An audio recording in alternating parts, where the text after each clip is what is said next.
3,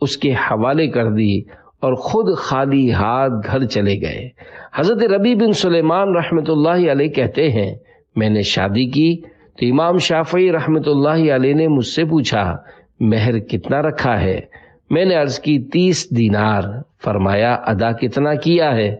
عرض کی 6 دینار۔ تو آپ رحمۃ اللہ علیہ اپنے گھر گئے اور میری طرف ایک تھیلی بھجوائی جس میں 24 دینار تھے۔ 2 کاموں میں دلچسپی۔ حضرت امام شافعی رحمۃ اللہ علیہ فرماتے ہیں مجھے 2 چیزوں میں بڑی دلچسپی تھی۔ نمبر 1 تیر اندازی اور نمبر 2 علم حاصل کرنا۔ میں نے تیر اندازی میں اس قدر مہارت حاصل کی کہ 10 تیر چلاتا تو 10 کے 10 نشانے پر لگتے۔ راوی کہتے ہیں کہ علم کے حوالے سے آپ خاموش رہے تو میں نے عرض کی اللہ پاک کی قسم علم میں تو آپ اپنی تیر اندازی سے بھی بڑھ کر ہیں۔ امام شافعی رحمۃ اللہ علیہ کی داڑھی مبارک۔ امام مزنی رحمۃ اللہ علیہ فرماتے ہیں میں نے امام شافعی رحمۃ اللہ علیہ سے زیادہ حسین و جمیل نہیں دیکھا۔ آپ کے رخسار یعنی چیک مبارک ہلکے پھلکے تھے اور آپ کی داڑھی مبارک ایک مٹھی تھی۔ جب داڑھی شریف پر ہاتھ رکھتے تو ایک مشت یعنی 1 فسٹ سے زیادہ نہ ہوتی تھی۔ داڑھی مبارک پر مہندی لگاتے اور خوشبو بہت پسند فرماتے تھے۔ مسجد حرام میں دینی مسائل بیان کرنے کا دینی حلقہ۔ اے عاشقان اولیاء، مکہ پاک مسجد حرام میں فتوے کا حلقہ صحابی رسول حضرت عبداللہ بن عباس رضی اللہ عنہما کے پاس تھا۔ ان کے بعد عظیم تابعی بزرگ حضرت عطا بن ابی رباح رحمۃ اللہ علیہ یہ حلقہ لگاتے تھے۔ پھر حضرت عبد الملک بن عبد العزیز بن جریج رحمۃ اللہ علیہ فتویٰ دینے لگے۔ ان کے بعد یہ حلقہ حضرت مسلم بن خالد زنجی رحمۃ اللہ علیہ کے سپرد یعنی حوالے ہوا۔ پھر اس منصب پر حضرت سعید بن سالم قداح رحمۃ اللہ علیہ کے بعد حضرت امام محمد شافعی رحمۃ اللہ علیہ تشریف فرما ہوئے، جبکہ آپ اس وقت نوجوان تھے۔ عافیت کا سوال کیجئے۔ ایک مرتبہ حضرت امام شافعی رحمۃ اللہ علیہ شدید بیمار ہو گئے اور یہ دعا کرتے اے اللہ پاک اگر اس بیماری میں تو راضی ہے تو اس میں مزید اضافہ فرما دے۔ تو شہر کے اطراف سے حضرت ادریس بن یحییٰ معافری رحمۃ اللہ علیہ نے انہیں ایک خط بھیجا، اے ابو عبداللہ ہمارے لیے بہتر یہ ہے کہ ہم اللہ پاک سے عافیت کا سوال کیا کریں۔ اس کے بعد حضرت امام شافعی رحمۃ اللہ علیہ نے اپنے قول سے رجوع کرتے ہوئے عرض کیا میں اللہ پاک سے مغفرت طلب کرتا ہوں اور اس کی بارگاہ میں توبہ کرتا ہوں۔ پھر آپ یوں دعا کیا کرتے اللہم اجعل خیرتی فیما احب، یعنی اے اللہ پاک میری بھلائی ان امور میں رکھ دے جنہیں میں پسند کرتا ہوں۔ استاد بھی شاگرد کی طرف بھیجتے۔ امام شافعی رحمۃ اللہ علیہ کے نواسے احمد بن محمد رحمۃ اللہ علیہ فرماتے ہیں کہ میں نے اپنے والد محترم اور چچا جان سے سنا کہ حضرت سفیان بن عیینہ رحمۃ اللہ علیہ سے تفسیر اور خواب کی تعبیر کے متعلق کوئی بات پوچھی جاتی تو آپ امام شافعی رحمۃ اللہ علیہ کی طرف متوجہ ہو کر فرماتے یہ بات ان سے پوچھو۔ امام شافعی امام محمد کی خدمت میں۔ پیارے پیارے اسلامی بھائیوں، فقہ حنفی کے عظیم امام اعظم کے شاگرد رشید امام محمد بن حسین شیبانی رحمۃ اللہ علیہ امام شافعی کے اساتذہ کرام میں سے ہیں۔ جب امام شافعی عراق تشریف لائے تو امام اعظم کے قابل ترین شاگرد حضرت امام ابو یوسف رحمۃ اللہ علیہ کا انتقال شریف ہو چکا تھا۔ امام محمد رحمۃ اللہ علیہ نے حضرت امام شافعی رحمۃ اللہ علیہ کی بیوہ والدہ محترمہ سے نکاح کر لیا تھا اور امام شافعی ہی کو اپنا تمام مال اور کتب خانہ لائبریری دے دیا تھا۔ امام شافعی رحمۃ اللہ علیہ کے فقیہ و مجتہد ہونے کا سب سے بڑا اور حقیقی سبب یہی ہے۔ خود امام شافعی رحمۃ اللہ علیہ فرماتے ہیں، جو شخص علم فقہ حاصل کرنا چاہے اسے حضرت امام اعظم ابو حنیفہ اور ان کے تلامذہ و اصحاب رحمۃ اللہ علیہم کا دامن تھام لینا چاہیے، کیونکہ حقائق ان پر منکشف گر یعنی کھول دیے گئے ہیں، اور معانی مفاہیم تک رسائی ان کے لیے سہل یعنی آسان بنا دی گئی ہے۔ پھر فرمایا، خدا کی قسم میں ہرگز فقیہ یعنی عالم نہ ہوتا اگر میں محمد بن حسن شیبانی رحمۃ اللہ علیہ کا دامن نہ تھام لیتا اور ان کی کتابیں میرے پاس نہ ہوتی۔ حضرت ربیع بن سلیمان رحمۃ اللہ علیہ کہتے ہیں، میں نے حضرت امام شافعی رحمۃ اللہ علیہ کو فرماتے سنا کہ میں نے امام محمد رحمۃ اللہ علیہ سے بختی اونٹ کے بوجھ برابر علم حاصل کیا، اور وہ سب میں نے بذات خود سنا ہے۔ ایک موقع پر امام شافعی رحمۃ اللہ علیہ نے ارشاد فرمایا، فقہ میں مجھ پر سب سے بڑھ کر جس شخص کا احسان یعنی فیور ہے وہ امام محمد بن حسن شیبانی رحمۃ اللہ علیہ ہیں۔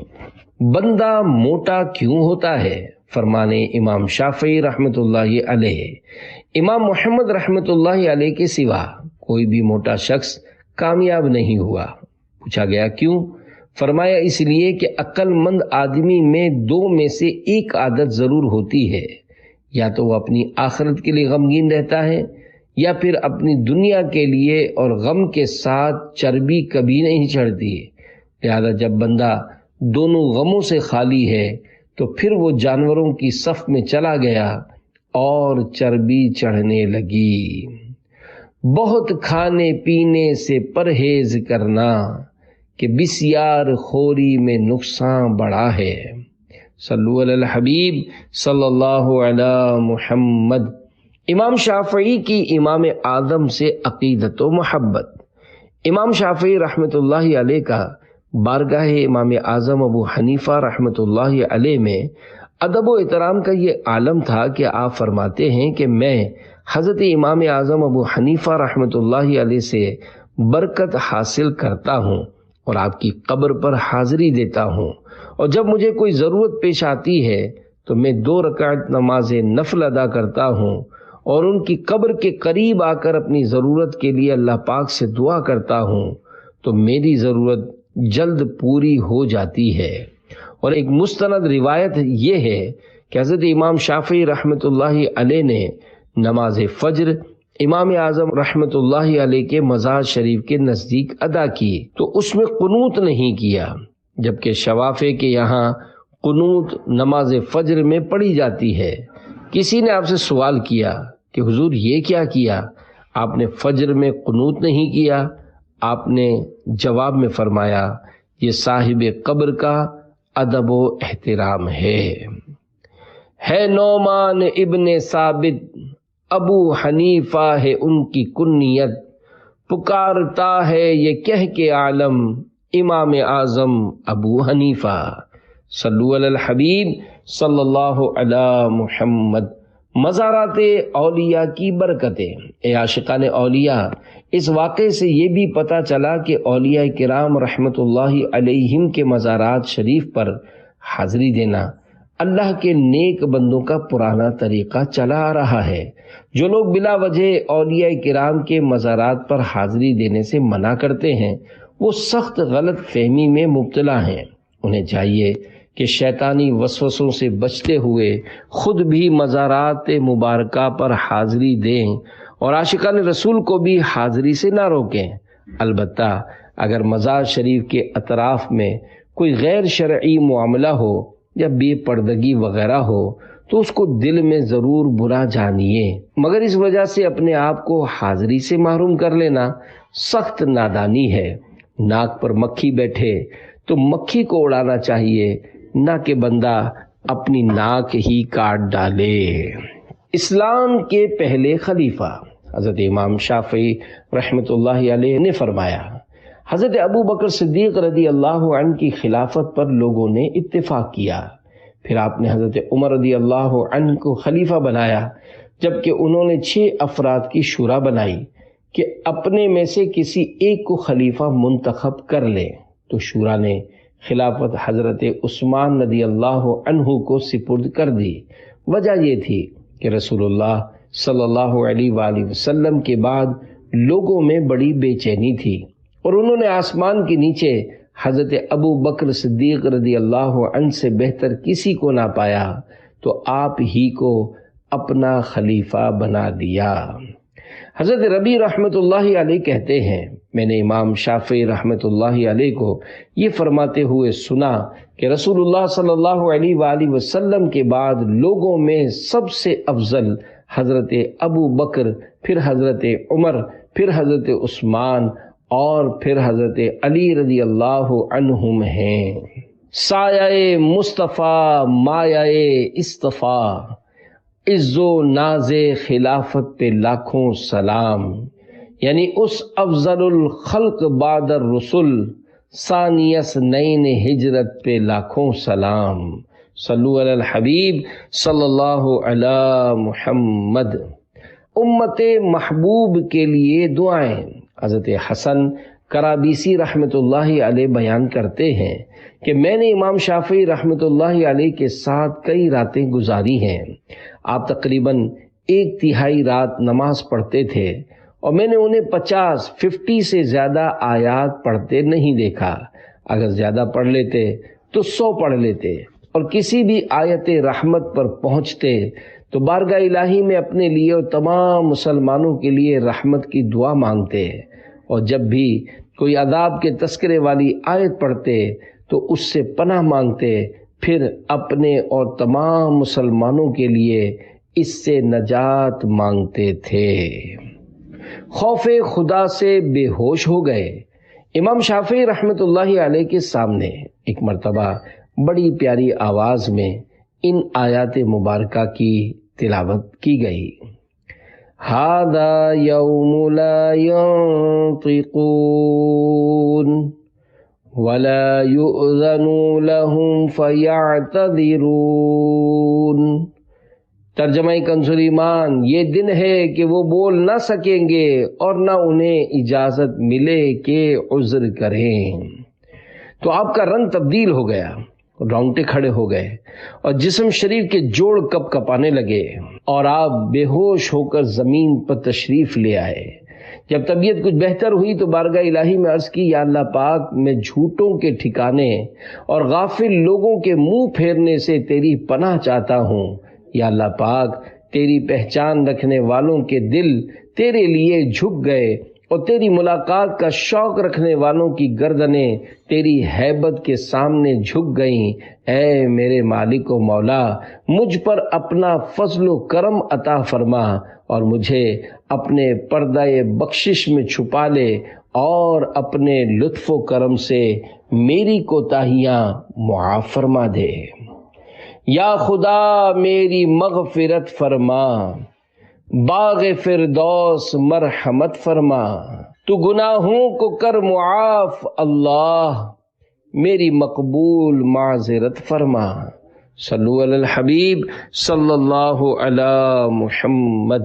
عبادات و نیک عادات۔ حضرت امام شافعی رحمۃ اللہ علیہ نے رات کو 3 حصوں میں تقسیم کر رکھا تھا، 1/3 علم کے لیے، 1/3 عبادت کے لیے، اور 1/3 آرام کے لیے۔ آپ رمضان مبارک میں 60 قرآن کریم ختم فرمایا کرتے تھے، اور سب نماز میں ختم کرتے۔ آپ رحمۃ اللہ علیہ نے فرمایا، میں نے اللہ پاک کی کبھی سچی یا جھوٹی قسم نہیں کھائی، اور میں نے کبھی بھی جھوٹ نہیں بولا۔ اے عاشقان امام شافعی، کاش ہمیں بھی روزانہ کچھ نہ کچھ قرآن کریم پڑھنے سننے کی سعادت نصیب ہو جائے۔ کاش ہم بھی خوف خدا میں روئیں، گناہوں سے توبہ کریں، اللہ پاک کی بارگاہ میں سجدے میں سر جھکائیں، 5 نمازیں با جماعت پابندی سے ادا کریں۔ کاش امام شافعی رحمۃ اللہ علیہ کے صدقے ہماری زبان سے بھی کبھی جھوٹ نہ نکلے۔ مذاق میں بھی جھوٹ نہیں بولنا چاہیے۔ بعض تاجر گاہک پھنسانے کے لیے اللہ پاک کے نام کی جھوٹی قسم تک اٹھانے میں لحاظ نہیں کرتے۔ جھوٹی قسم کھانا کبیرہ یعنی بڑا گناہ اور جہنم میں لے جانے والا کام ہے۔ جھوٹی قسم مال بکوا دیتی اور برکت ختم کر دیتی ہے۔ بات بات پر قسم کھانے والا اپنا اعتماد کھو دیتا ہے، پھر لوگ اس پر اعتبار نہیں کرتے، اگرچہ وہ بات میں سچا ہی کیوں نہ ہو۔ 72 نیک اعمال کے مطابق زندگی گزاریے، انشاءاللہ الکریم دین و دنیا کی بے شمار بھلائیاں ہاتھ آئیں گی۔ نیز عاشقان رسول کے ساتھ سنتیں سیکھنے سکھانے کے لیے مدنی قافلوں میں سفر کیجیے۔ روزی میں برکت کے ساتھ ساتھ نیکیوں میں برکت کا ذہن بنے گا اور گناہوں سے بچنے میں مدد ملے گی۔ صلو علی الحبیب صلی اللہ علی محمد۔